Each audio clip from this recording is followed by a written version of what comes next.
Todos los días investigamos el origen de la información con un periodismo comprometido con la ética, la transparencia y la sociedad.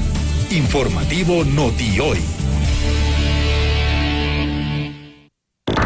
Las opiniones vertidas en este espacio son de exclusiva responsabilidad de sus protagonistas.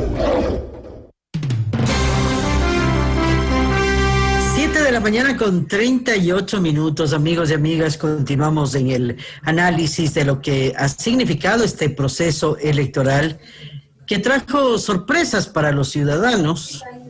El resultado de Izquierda Democrática, por ejemplo, que se fortalece en Quito, recupera el espacio, alcanza una adhesión a nivel nacional.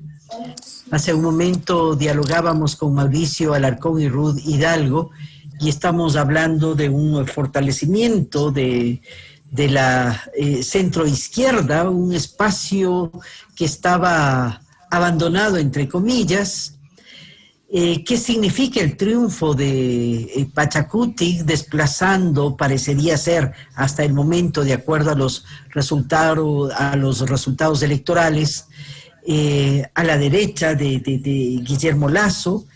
Estamos hablando de ideologías, estamos hablando de sintonización de algunos candidatos con los requerimientos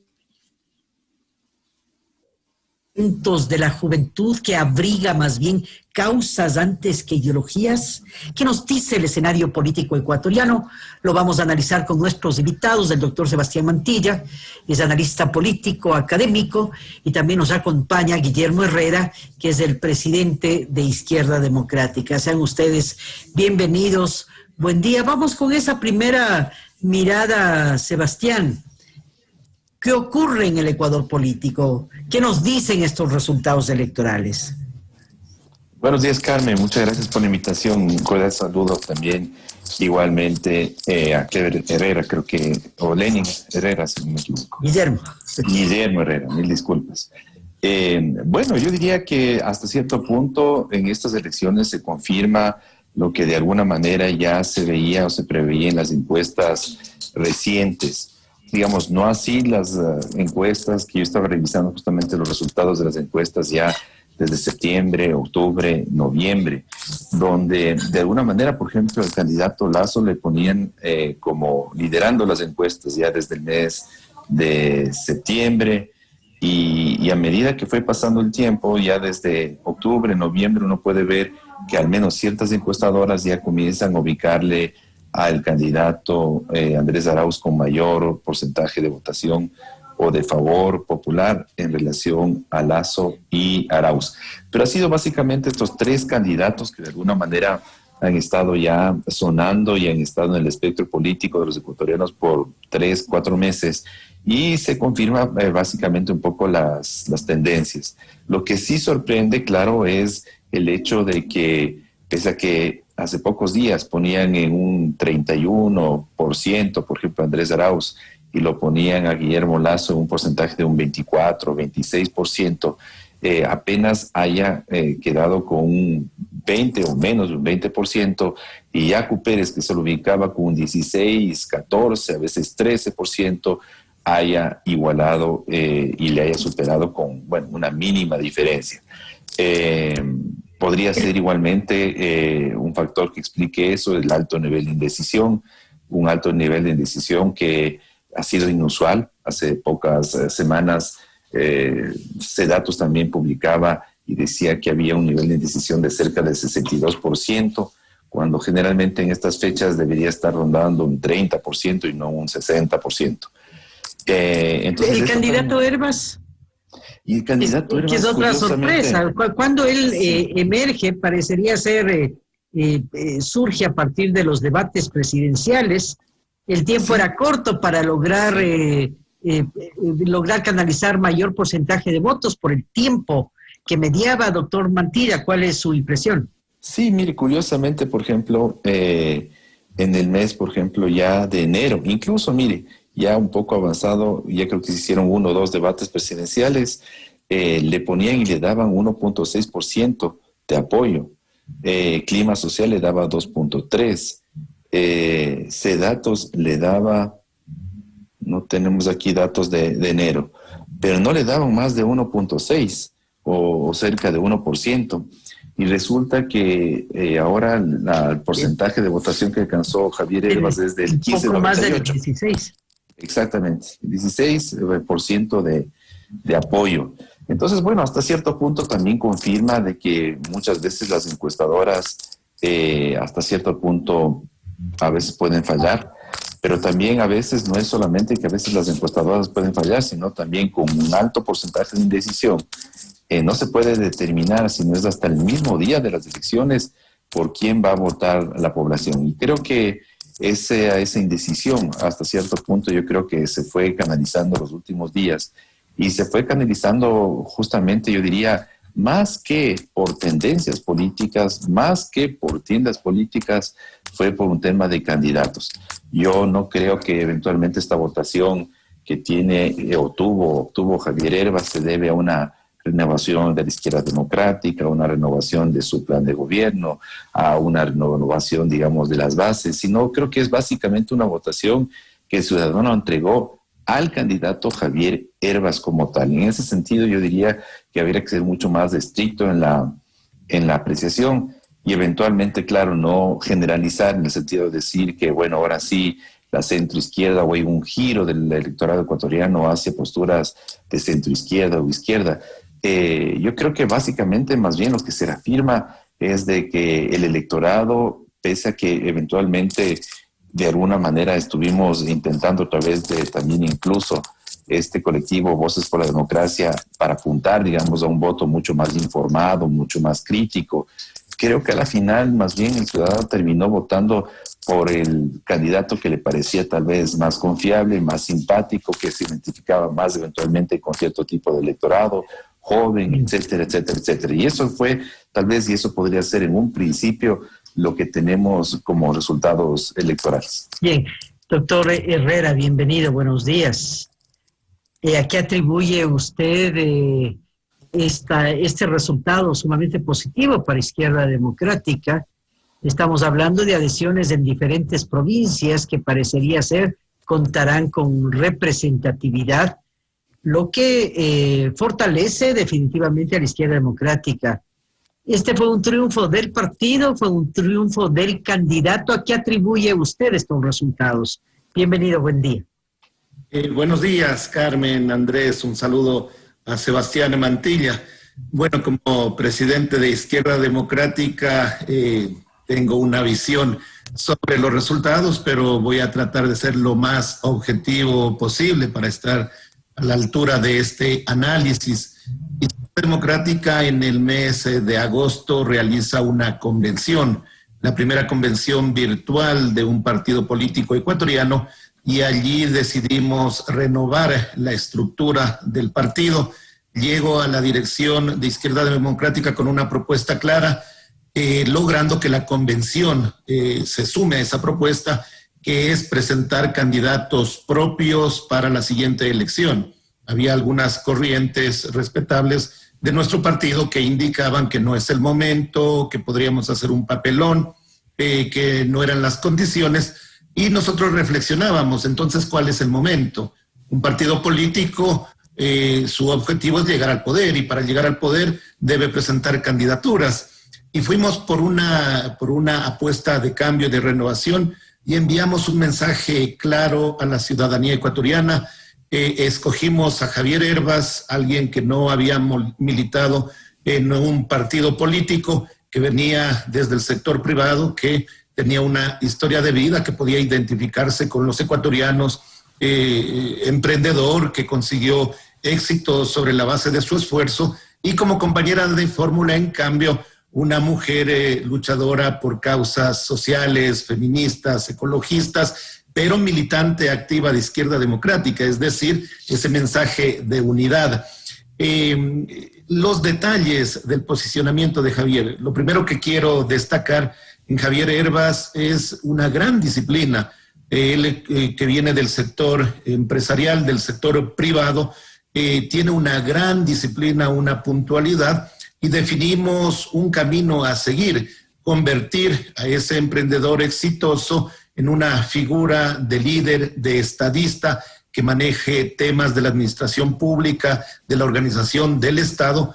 Les voy a ser infidente, todos los días él se reunía con diversos equipos para analizar, para viabilizar los contenidos de la propuesta de Izquierda Democrática, para llegar con esos contenidos. Es decir, hubo un trabajo de fortalecimiento, de preparación de Javier, pero de nada servía ese trabajo si no lográbamos llamar la atención de un sector importante que tradicionalmente había sido reacio a participar en política, que era el sector de los jóvenes. Y aquí el equipo de Javier complementó bien ese trabajo. ¿De quién es el triunfo? Como presidente de Izquierda Democrática tengo que agradecer, felicitar a Javier, a todo nuestro equipo de trabajo. Este es un triunfo de Izquierda Democrática impulsado por Javier Hervas, así de claro. Tenemos un nuevo candidato, tenemos un nuevo líder a nivel nacional que representa los anhelos y aspiraciones de un sector importante de la patria. Sí. Y desde ese liderazgo hemos llegado con 18 asambleístas a la Asamblea. Permítame cambiar el orden para hacer continuidad a la reflexión que está haciendo usted, señor Herrera, porque en redes se lee muchas cosas. Por ejemplo, que el señor Hervas sí tuvo una excelente votación, fruto de también no solo el contacto con la población joven, sino por el hecho de tener algún acercamiento. Se dice, por ejemplo, el tema de la guitarreada con el expresidente Correa, que tal vez más bien le quitó votos al candidato Arauz, es decir, que más o menos está en esa línea. Por ejemplo, en esta segunda vuelta, ¿a quién van a apoyar ustedes? Miren, el tema es amplio, el análisis tiene muchas aristas, sin embargo, los resultados son los que cuentan. La estrategia dio resultados que esperábamos.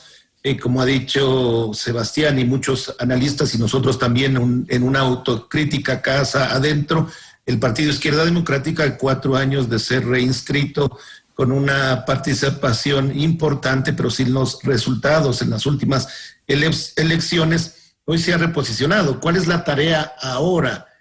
De construir un partido serio, un partido de centro-izquierda, un partido que actúe según sus postulados y según lo que se habla. ¿Qué vamos a hacer ahora? ¿Cuál va a ser nuestra posición frente a los dos candidatos finalistas? Primero, exigir que el Consejo Electoral nos diga quiénes son esos 2 candidatos finalistas y luego el partido tendrá un Consejo Ejecutivo Nacional.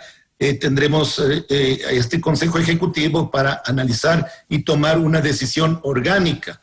Mire, estamos felices que tenemos un líder, un candidato posicionado, estamos felices que tenemos un bloque con 18 asambleístas, pero también eso implica un mayor trabajo, una mayor cohesión, y así lo vamos a hacer en el partido político, una línea que defina lo que vamos a hacer de aquí a futuro. Ahora, Sebastián, en términos de los resultados, observamos a políticos activos, Guillermo Celi, Gustavo Larrea, César Montúfar, con porcentajes muy bajos. ¿Esto qué señal o qué lectura tiene? Es decir, la gente tiene algún estigma para quienes están haciendo actividad política, luego los otros, bueno, también tienen muy bajos porcentajes, pero gente nueva, gente, a excepción del candidato Hervas, que destacó, los demás evidentemente han tenido una selección muy baja, una preferencia muy baja. ¿Por qué? A ver, uno de los elementos claves en ello yo diría que es lo siguiente, Andrés, aprovecho igualmente para saludarle, buenos días. Tiene que ver también con el aspecto de que, ve usted, con la situación del COVID y con la situación igualmente que se ha dado de parte del gobierno nacional e incluso de la actuación de las fuerzas políticas en la Asamblea Nacional, uno puede ver que la clase política, tanto en el Ejecutivo como en el Legislativo, ha ido, digamos, como tomando distancia de la ciudadanía como tal.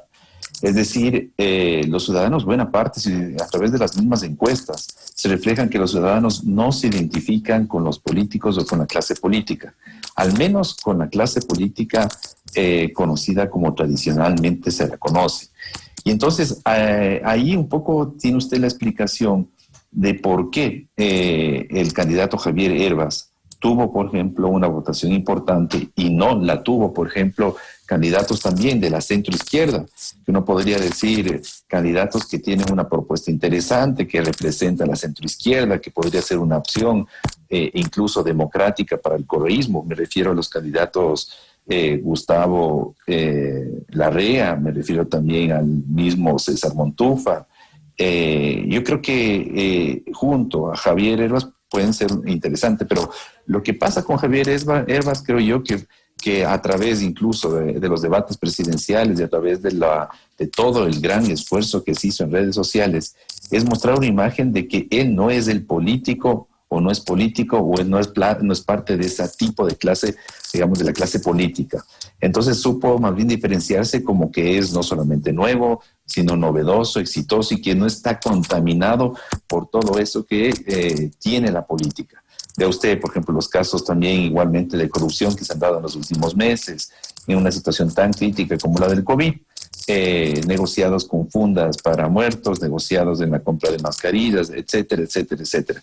Entonces creo que ese ha sido, digamos, la fortaleza que ha tenido igualmente Javier Hervas. Y curiosamente, mire, por ejemplo, el candidato Pedro José Freile, que estaba al último lugar, que tenía este movimiento o representa un movimiento que ha sido medio como cuestionado por esta supuesta relación con el señor Mendoza, está en el 5º lugar y sobrepasa, que le digo, a candidatos que podían haber, quién sabe, despuntado, e incluso como el mismo, por ejemplo, César Montufa, el coronel Gutiérrez, al mismo Velasco, a Celi, Almeida, Sañay y Carrasco. Mire usted, Carrasco, que era conocido en todo el país. Queda el último, ¿no? Sí. Entonces yo creo que el votante joven, que en esta ocasión, vea usted, si tomamos en cuenta, por ejemplo, el votante joven, que representa cerca del 53%, si usted ve el rango de edad de 16 a 17 años, que es voto facultativo, 5%. Si toma en cuenta que de 18 a 29 años están el 28 y de 30 a 39 está el 20, son 53% del electorado que podríamos catalogarlo como joven y que está buscando alguna alternativa de cambio. Y creo que en ese sentido han visto a Javier Hervas como una buena opción. Ahí es muy importante, Guillermo, que sepan leer muy cuidadosamente el sentido del voto que hoy ha recibido la izquierda democrática. Ustedes tienen la gran posibilidad de reflotar al partido, de incluso volverlo como en sus buenos tiempos fue, un partido bien estructurado, sólido, fuerte, que tenía igualmente formación de cuadros, que tenía cuadros de primera línea para ocupar cargos del sector público. Y sería eventualmente, digamos, preocupante o digamos, no sé preocupante, no sé si para ustedes o no, que eventualmente la candidatura de Hervas sirva para negociar con el correísmo. Es decir, hacer una alianza con el correísmo o llegar a alguna especie de entendimiento con el correísmo, porque yo les diría que sería principio y fin de la izquierda democrática. Entonces, vea usted que incluso en estas mismas elecciones también se ha dado el hecho de que han aparecido partidos y movimientos de alquiler, partidos y movimientos con candidatos de alquiler, que lo que han hecho justamente han sido, no sé si a través de relaciones o vínculos con el correísmo y otras fuerzas políticas, han estado participando justamente ¿para qué? Para tratar de dispersar el voto, para tratar de distraer la atención o confundir la atención del ciudadano y hacer que de alguna manera se vaya consolidando una cierta votación que siempre lo ha tenido y que es fuerte, por ejemplo, del lado del correísmo. Bien, doctor Herrera, la pregunta entonces, ¿cuál va a ser la posición de Izquierda Democrática para esta segunda vuelta electoral? ¿El apoyo al correísmo? El apoyo eventualmente a Yacu Pérez en el primer escenario, o qué pasaría con Lasso en el segundo escenario? ¿Cuál va a ser la posición del partido, doctor Herrera? Bueno, como les había manifestado, que estamos felices por tener un candidato bien posicionado, por contar con un bloque. Eso implica mayor responsabilidad, una estrategia mucho más fina como organización política y el fortalecimiento de nuestra estructura como tal. Estamos dando los primeros pasos, la convocatoria a un Consejo Ejecutivo Nacional, la reunión con los asambleístas electos y nuestro candidato a la presidencia son los puntos que marcarán la agenda del partido en los siguientes días. En esta semana se hace mención a que Izquierda Democrática tal vez se la quiso involucrar en campaña como procorreísta. Se sacaron unas fotografías de misiones comerciales donde Javier asistía, él por su calidad de agroexportador. Mire, nosotros lo hemos dejado muy claro. A través de estos últimos 14 años, los líderes de Izquierda Democrática, líderes locales, nos hemos enfrentado tenazmente frente al correísmo, frente a este gobierno actual. Hemos reclamado los justos derechos del pueblo, las rentas de los gobiernos locales. Izquierda Democrática ha sido la única organización que ha interpuesto una demanda en contra de la decisión del ministro de Trabajo de congelar los salarios. Es decir, hemos dado muestras claras de que el partido Izquierda Democrática es de centro izquierda, defiende sus postulados, y hoy tenemos una prueba de fuego. Se ha mencionado que sería preocupante que nosotros podamos pactar con el correísmo. Ya el día de ayer, a través de un tuit, dejamos claro que eso no va a pasar. Dejamos claro que nosotros vamos a luchar porque se fortalezca la democracia en el país, porque no vuelva un gobierno totalitario, un gobierno que quiera inmiscuirse en todos los poderes del Estado. Esa es la lucha que tenemos hoy como pueblo ecuatoriano, y el reto como partido, conectar permanentemente con esta población que nos dio el apoyo, con esta población que creyó en Javier Hervas, que creyó en nuestra propuesta, y ese es el trabajo que nosotros vamos a hacer. Un partido serio como Izquierda Democrática, que vuelva por sus fueros, que no tenga ningún entredicho entre la actuación de sus asambleístas. Vamos a definir un código de ética. Nuestros asambleístas vamos a actuar en bloque, y eso realmente nos va a dar la posibilidad de demostrar que hay un verdadero cambio y renovación en Izquierda Democrática, y que estamos decididos a escribir la nueva historia del partido. Y por eso... Bien. Sí, concluimos, Andrés, contigo. Ya.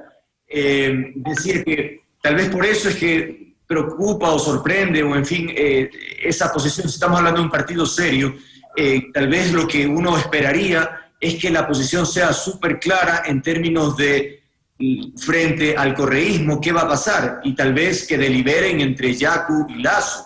Pero esta sensación de que tienen un dilema sobre a quién apoyar preocupa, porque estamos hablando de un partido, el correísmo, repleto de gente prófuga, sentenciada, presa, pues. Entonces uno dice, hay un dilema de Izquierda Democrática por apoyar a ese movimiento político. Eso es lo que preocupa. Si ustedes dicen, marcan la cancha, con correísmo no, pero ok, vamos a deliberar, no sé, entre Yacu y Lasso, aunque no hay alternativa, pues hay que apoyar a uno de esos, ¿o no? Mire, nosotros lo dejamos claramente establecido para que no haya duda, no a lo anterior, al pasado, a estos 15 años, no al correísmo, pero un partido tiene que ser serio, debe evaluar la posición que tiene la sociedad, cuál es el camino, y oficialmente determinar sus posturas. Entonces, un partido que tiene ya un bloque de asambleístas, que tiene un líder nacional, que tiene una estructura interna, va a canalizar todo esto, pero como presidente del partido lo dejo nuevamente establecido claramente: no vamos a negociar nuestro voto, no vamos nosotros a apoyar al candidato que salió primero en esta primera vuelta. Bien, ahí queda un poco más claro, Sebastián, en términos de la posición de este grupo político, sin duda que puede marcar la diferencia en cualquier sentido, ¿no? Porque evidentemente se ha convertido en una fuerza importante. Bien. O sea, puede ser así. No sé si... Sí, para concluir, Sebastián, adelante. Sí. Bien cortito, digo, puede ser decisivo el hecho de que Izquierda Democrática apoye el correísmo en estas circunstancias, puede ser decisivo para ganar en la segunda vuelta electoral. Pero yo diría que el hecho o el camino, como ha mencionado Guillermo, yo creo que es un camino más bien de mantener una postura mucho más independiente, con un bloque tan importante como va a tener en la Asamblea.